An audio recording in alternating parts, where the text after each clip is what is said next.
계속 여러 가지를 지적하고 있습니다. 그 중에 오늘 지적하는 이야기가 있는데 그건 뭐냐면 내가 너희를 부끄럽게 하려고 이것을 쓰는 것이 아니라 오직 너희를 내 사랑하는 자녀같이 권하려 한다라고 합니다.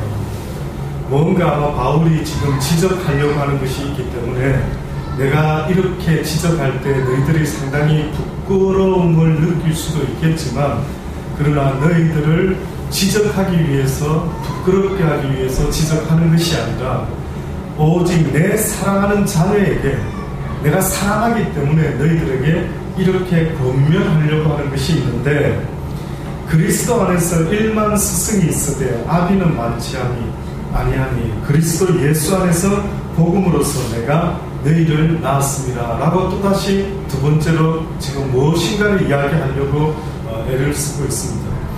바울이 자기 스스로 어떻게 사람들을 대하고 있는가 하는 것을 스스로 이야기를 하는데 나는 너희들을 대할 때마다 복음을 전하는 전도자로서 어떤 마음을 가지고 전하는지를 너희가 알기를 원한다라는 것입니다. 다시 말하면 부모도 가르치는 자요 선생도 가르치는 자죠. 부모는 집에서 자녀들을 가정교육을 가르치는 교사다라고 한다면 학교에서 공부를 하고 다른 곳에서 뭘 배운다 할 때에 그곳에서 선생님을 통해서 우리가 무엇인가를 배우지 않습니까? 그런데 선생님도 가르치는 자요 부모도 가르치는 자인데 한 가지 차이가 있다면 그들의 마음가짐은 다르다. 맞죠? 학원 선생님이나 또 학교 선생님은 뭐 때문에 그렇게 아침부터 나와서 가르칩니까? 그렇죠. 혹시 프리로 무료로 아침 막 새벽에 막 나가서 애들을 그렇게 가르치는 그런 마음이 있다면 그는 부모보다 더한 마음일 수도 있겠죠. 선생님이 가르치는 마음은 어떻게 보면은 마땅한 어떤 대가를 받기 때문에 나름대로 그렇게 가르치지만 그러나 부모가 자식을 가르치는 마음은 어떻겠습니까? 어떤 마음으로 가르칩니까? 어떤 대가가 아니라 내 자녀가 잘 되기를 바랍니다. 내 자녀가 어느 곳에 가든지 누구에게든지 아주 칭찬받을 만한 사람이 되었으면 좋겠다 하는 것이 바로 부모의 마음 아닙니까? 그러니 우리가 자녀를 키울 때에 내 뜻대로만 되는 자녀를 키우고 내 스타일대로 내가 기뻐할 수 있는 자녀를 키워야 되는 게 아니라 먼저는 하나님이 기뻐하는 자의 모습으로 그리고 모든 이웃들이 기뻐할 수 있는 자녀의 모습으로 키울 줄 아는 부모가 참 하나님의 마음을 가지고 참으로 아름다운 자녀를 가르친다라고 말할 수 있지 않겠습니까?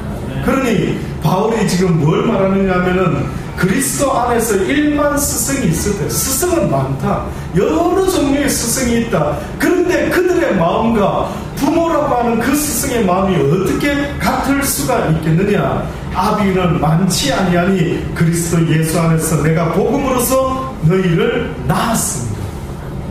복음으로 너희를 낳았다니. 복음으로 너희를 거듭나게 했다니. 복음으로 너희가 그리스도 안에서 새로운 피조물로 바뀌어지게 되었다라고 하는 것을 바울은 지금 내가 너를 낳았다. 그래서 우리가 흔히 말할 때 어떤 목사님은 뭐 나의 영적인 아버지십니다. 뭐 영적인 어머니십니다. 뭐 이런 표현을 굳이 쓴다면은 그 의미가 뭐냐 이거죠. 누군가가 바울과 같이 어떤 한 사람이 변화되기를 간절히 원하는 마음으로 주의 말씀을 전했단 말이에요. 드디어 그 사람이 하나님의 말씀을 듣고 변화가 일어났다라고 할 때에 어떻게 보면 바울의 이 말이 이해가 되는 것입니다. 그 하나님의 주시는 그 아비된 자의 마음으로 바로 복음을 전했다라는 것입니다. 그러니 바울은 내가 너희들을 대할 때마다 내 사랑하는 자녀같이 나는 너희들을 대했다. 그리고 내가 너희들에게 하나님의 복음, 천국의 복음을 전하지 않았느냐. 그러므로 내가 너희들에게 권하노니 너희는 나를 본받는 자가 되어라.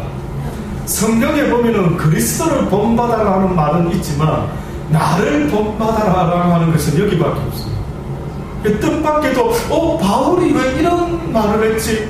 그리스도를 본받아라 뭐 이렇게 말을 했었어야 되는데 왜 바울이 나를 본받아라? 뭘 본받아라는 것입니까? 뭘 나를 본받아라? 바울을 본받을 게 뭡니까?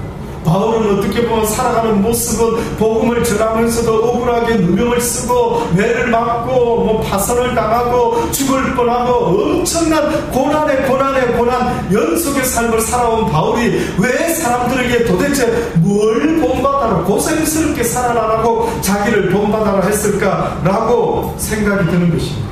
여러분 생각에는 바울이 무엇을 본받아라고 말하는 것 같습니까? 그리스도 안에서 살아가는 모습. 예, 그 자신이 그리스도에게 매인바 되어서 오직 죽으나 살아 누구를 위하여 그가 살아간다 했습니까? 내가 육신 가운데 사는 것이 무엇 때문이라 그랬습니까? 예수 그리스도 때문에 살아간다. 내가 이렇게 돼도 주를 위하여 살아도 주를 위하여 죽어도 주를 위하여 다른 것은 나 본받을 거 없지만 오히려 사망이 나에게서 역사하고 생명은 너희들에게서 역사하기를 바란다. 나를 본받을 것은 없는데 정말 본받을 게 하나 있다면은 내가 그리스도를 위하여 사신이 되어서 이렇게 지금 살아가고 있는 이 삶의 모습, 이 마음, 이것은 본받아야 되지 않겠느냐. 나만 이래야 되는 게 아니라는 거예요. 너희들도 그렇게 돼야만 된다는 거죠. 그래서 나와 같이 그리스도를 위하여 사는 자가 돼야 되지 않겠느냐. 나를 본받는 자가 되라.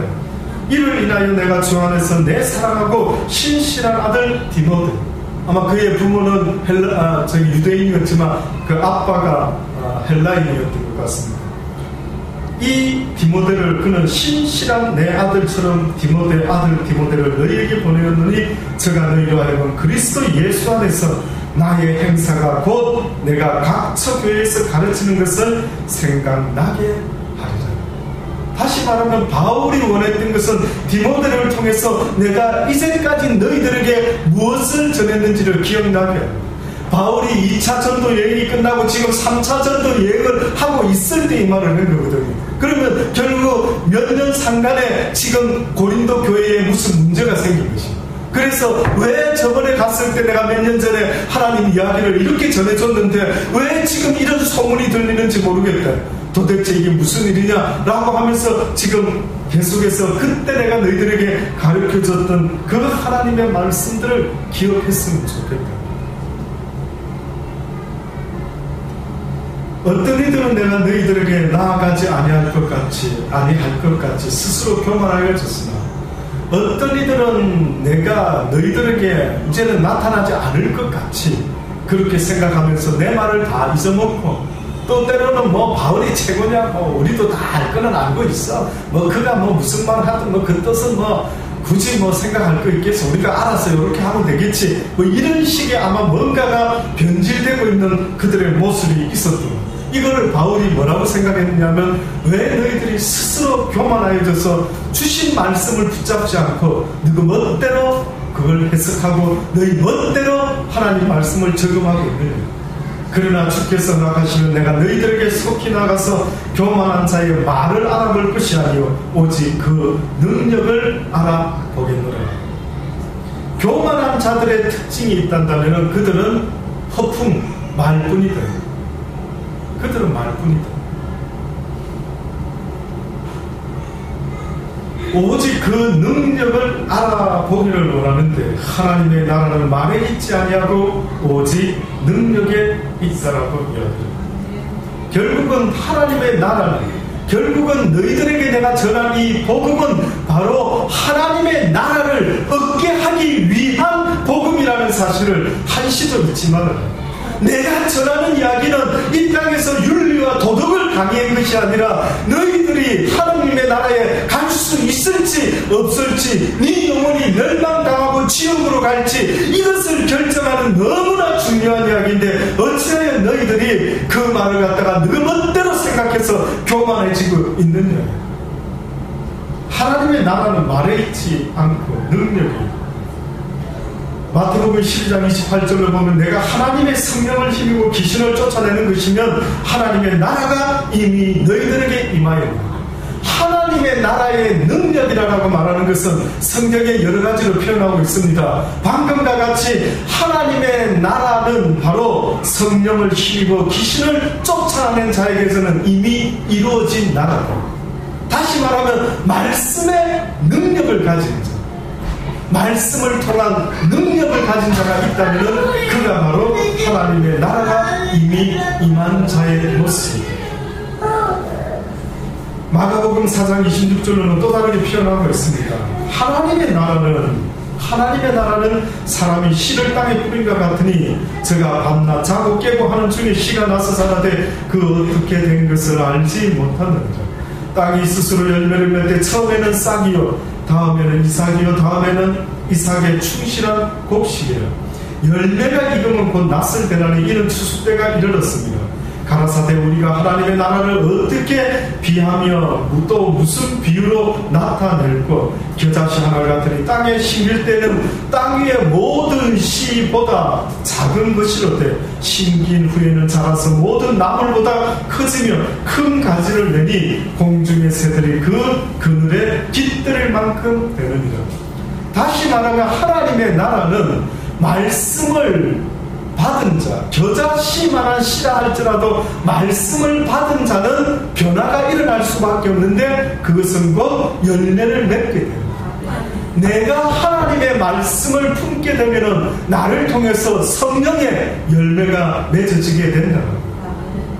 그 성령의 열매를 통해서 때로는 귀신을 쫓기도 하고 때로는 여러 은사들이 나타나기도 한다는 것입니다.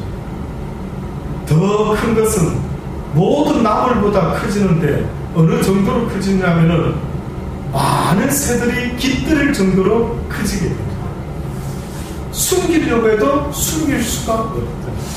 또다시 말하면 수많은 사람들에게 영향을 끼칠 수밖에 없는 사람이 된다는 거예요. 사람이라고 다 똑같은 줄 아십니까? 어떤 사람은 수많은 사람에게 힘과 용기가 되어주고 수많은 사람들에게 왠지 모르게 크게 깨달음을 주고 주께 인도하는 놀라운 눈에 보이지 않는 힘과 능력이 있는 사람이 있고 어떤 사람은 수많은 사람이 피하고 싶은 그런 모습을 가진 사람이 있지 않습니까?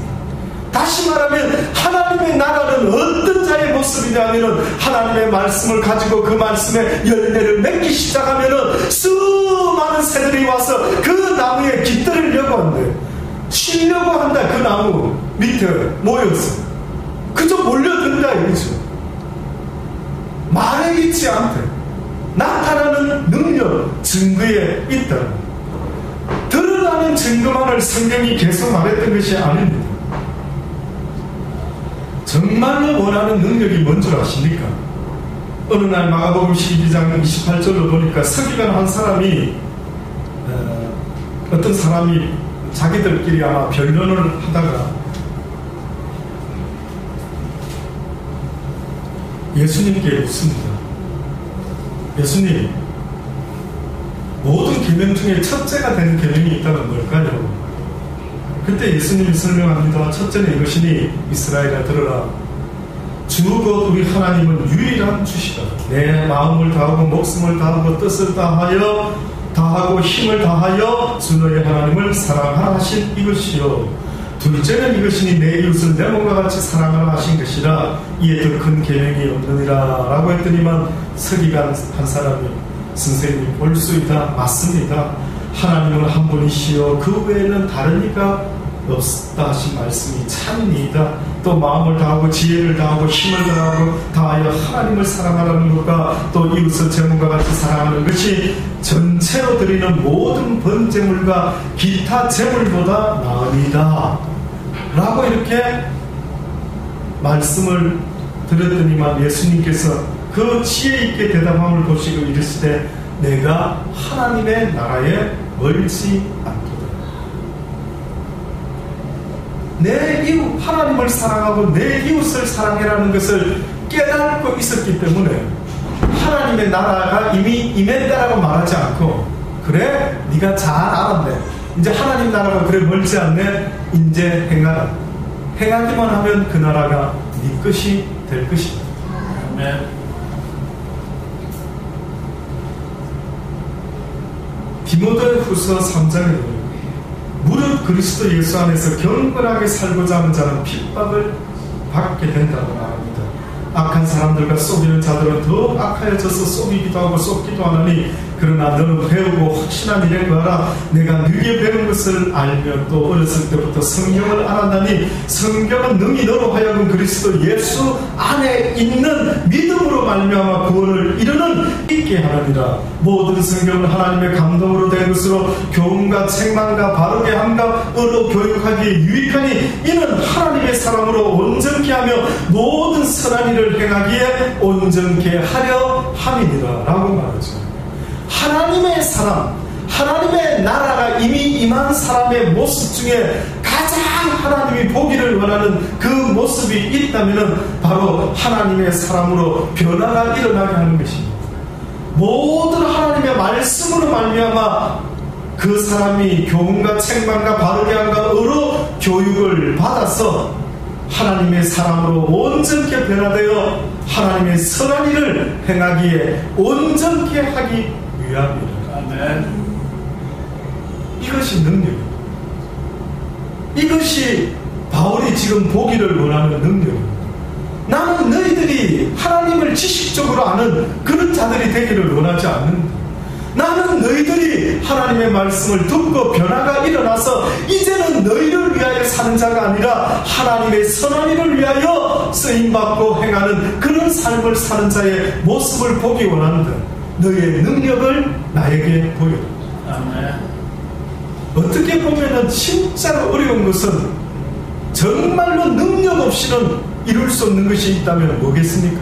하나님의 말씀을 행하는 것 아니겠어요? 웬만하면 뭐 꿈도 꾸고 그렇죠? 웬만하면 환상도 볼 수도 있겠고 웬만하면은 뭐 예언도 할 수 있겠고 웬만하면 신의 은사도 막 소나무 뿌리 막 몇 뿌리 뽑으면 은사가 막 얻는다 하지 않습니까? 산기도 들어가가지고. 그런데 그 웬만한 것들은 다 그러는데 뜻밖에도 최고로 하기 어려운 게 있다면 하나님의 말씀대로 행하는 능력이 우리에게는 없는. 그래서 뭐라고 그럽니까? 예수님이 그의 사랑하는 제자 셋을 데리고 내가 참 고민해서 근심스러워서 아주 정말 심각하니 나를 위하여 기도 좀 해다오라고 했을 때 그들이 그 주님, 그 스승님, 그 하나님의 아들이심을 알고도 그분의 부탁을 들어줘야만 되는데 뜻밖에도 그들이 마음은 원이로되 어떻게 했습니까? 육신이 연약함으로 그 말씀을 지켜드릴 수가 없었다.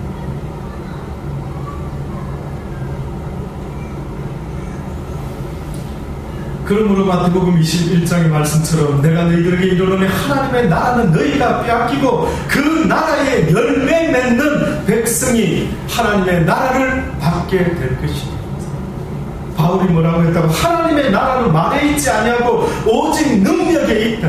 오직 하나님의 나라를 얻는 사람의 그 삶의 모습에서 결국은 결정나는 것이지 아무리 100마디 말로 했지만 아무리 잎이 무성한 무화과 나무라 할지라도 결국은 무엇이 없으면 꽝이라고요. 열매가 없으면 꽝이라고요. 변화가 일어나지 않으면 꽝이라. 아무리 교회를 막 다니고 새벽기도 다니고 금식하고 철야하고 11조하고 구제하고 봉사하고 선교사로 나가고 온갖 것을 한다 할지라도 뜻밖에도 하나님은 네가 나를 위하여 선교사로 나가줬구나, 네가 나를 위하여 목사가 되어줬구나, 네가 나를 위하여 무엇을 해줬구나 라고 해서 네가 하나님의 나라에 올 수 있다라고 말한 적은 한 군데도 성경에는 없습니다. 그런데 뜻밖에도 성경에서 네가 내 나라 열매를 맺어야만이 나의 나라에 올 수가 있다라고. 어떻게 생각하십니까?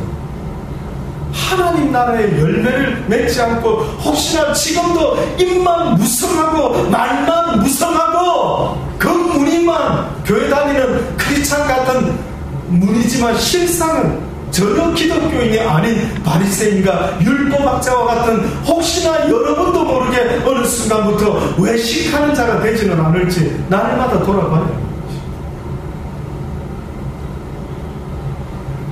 하나님의 나라는 먹는 것과 마시는 것이 아니라 오직 성령 안에서 의와 평강과 희락, 오직 성령 안에서 의와 평강과 희락, 이것이 맺어지고 있는지를 바라라. 이것이 우리의 심령 가운데 맺어지고 있는 놀라운 열매인지를 바랍니다. 이상하게 주님 안에서 주님 때문에 분명히 현실적으로는 어렵고 현실적으로는 가난하고 남보다 웃을 일도 별로 없는 것 같고 그 누구보다도 기뻐할 일이 전혀 없는데 이상하게 나에게 있는 유일한 예수 그리스도 그분 때문에 미소를 짓는 겁니다. 예수 그리스도 그분 때문에 그냥 마음이 든든한 겁니다. 뭐 그렇게 불안하지 않는 것, 이상한 일이 벌어진 겁니다. 그러니 하나님은 뭐라고 하냐? 그게 바로 증거다. 그게 바로 네 심령 속에 내 말이 심겨져서 네가 지금 무슨 열매를 맺고 있는지 이제 네 스스로 볼 수가 있겠느냐. 네 속에 무슨 열매가 맺은 것 같으냐. 아우 불안해, 아우 걱정돼, 아우 근심, 아우 짜증나, 아우 화가 나, 아우 무슨 열매를 네가 맺느냐. 그러니 지혜로운 사람은 다른 사람을 보고 판단하고 정죄하는 게 아니고 내 속에서 지금 무슨 일이 일어나고 있는지를 날마다 너 먼저 살아가는 거야. 너와 네 가정이 먼저 구원을 받아라. 너부터 좀 돌아봐라. 네 자신을 날마다 거울에 비춰서 좀 봐라. 매일 바라는 겁니다. 만약에 오늘 거울을 보고 화장을 했습니다. 그러면 내일은 할까요? 안 할까요? 오늘 했으니 내일 안 하면 안 됩니까? 또 해야 됩니까? 아우 귀찮네요. 근데 또 막 오늘은 막 정성껏 미용실에까지 가서 머리를 뽑고 막 온갖 그 내일 또 자고 일어나면 또 해야 된다는 거죠. 와, 근데 그것을 갖다가 만약에 누가 생각을 귀찮아, 나 오늘 비싸게 돈 주고 했으니까 내가 막 한 달이나 1년은 버텨봐야지, 그러는 사람이 있느냐는 거죠. 없는 거죠. 신기하죠? 매일 거울 보고 매무실을 다지면서 나갈 준비를 할 때는 너무나 자연스럽게 하면서 오늘 새날이 시작되었는데 너는 왜 네 영혼의 단장을 안 하느냐? 네 속에 지금 무엇이 맺고 있는지를 왜 보지 못하느냐? 네가 눈을 뜨자마자 의식을 회복하자마자 무슨 생각부터 하느냐? 어이구 걱정, 어이구 근심, 어이구 무슨 생각하느냐? 눈을 뜨자마자 하나님 감사합니다, 땡큐가 오늘도 하나님 새로운 하루를 주셨네요. 오늘 이 하루 동안에도 나의 삶을 통하여 내 하나님의 영광이, 하나님의 사랑이, 하나님의 자녀됨이 나의 삶을 통하여 오늘도 나타날 수 있게 되기를 하나님 감사합니다. 할렐루야. 오늘은 누구를 만나게 될지 나는 모릅니다. 주여 내가 누구를 만날지 주께서 아시니 만날 사람을 내 손에 붙여 주옵소서. 내가 그들에게 주의 사랑을 가진 자의 모습이 어떤 모습인지 오늘도 섬기는 자의 모습으로 보여주겠나이다. 그래서 기독교인의 자세는요 늘 서번트의 자세가 돼야 됩니다. 여러분이 식당에 떡 갔는데 왜 종업원이요 음식을 가져오는데 퉁명스럽게 탁 인상 쓰면서 서빙을 합니다. 그럼 뭐라고 말합니까? 저 사람 왜 저래? 아니 저 주인이 저 어떻게 교육을 어떻게 시켰길래 아니 저 손님한테 대하는 게 왜 저 모양이야? 여러분도 대번에 말을 하지 않습니까? 여러분도 내가 오늘 만나는 어떤 사람이 되더라도 내가 하나님의 서번트라 이거죠. 다시 말하면 사랑의 레시피를 가지고 메뉴를 보여주면서 뭘 드시기 원하십니까? 라고 하는 것처럼 오늘도 내가 만나는 그들에게 여러분은 주인이 아니요 손님도 아니라 여러분은 그리스도 때문에 종된 자로서 사도 바울과 같이 내가 오늘도 너희들이 나를 본받기를 원하는데 나의 다른 어떤 점보다 내가 바로 주의 이 일을 위하여 기꺼이 목숨까지도 내어놓은 주의 종이 되어 주의 서번트가 되어서 너희들을 섬겼던 것처럼 너희도 나를 본받기 원한다. 잊지 마십시오. 아멘. 누구 때문에 화장하고 누구 때문에 거울에 오늘 하루도 신경 써야 되는 줄 아십니까? 저도 어느 때는 신경 많이 씁니다. 왜 그럴까요? 그때 나중에 누가 목사한테 아이고 그 목사는 되게 지저분한데 난 중국 사람인 줄 알았는데 뭐 이런 말이 나오면 누구 창피합니까? 예? 내가 창피하다보다 어떻게 보면 하나님의 종이라고 말하는 목사가 어디 가서 부끄럽게 되면은 하나님 망신되지 않을까 싶어서 좀 기왕이면 단정하게 좀 깨끗하게 할 수만 있다면 깔끔하게 애를 쓰는 겁니다.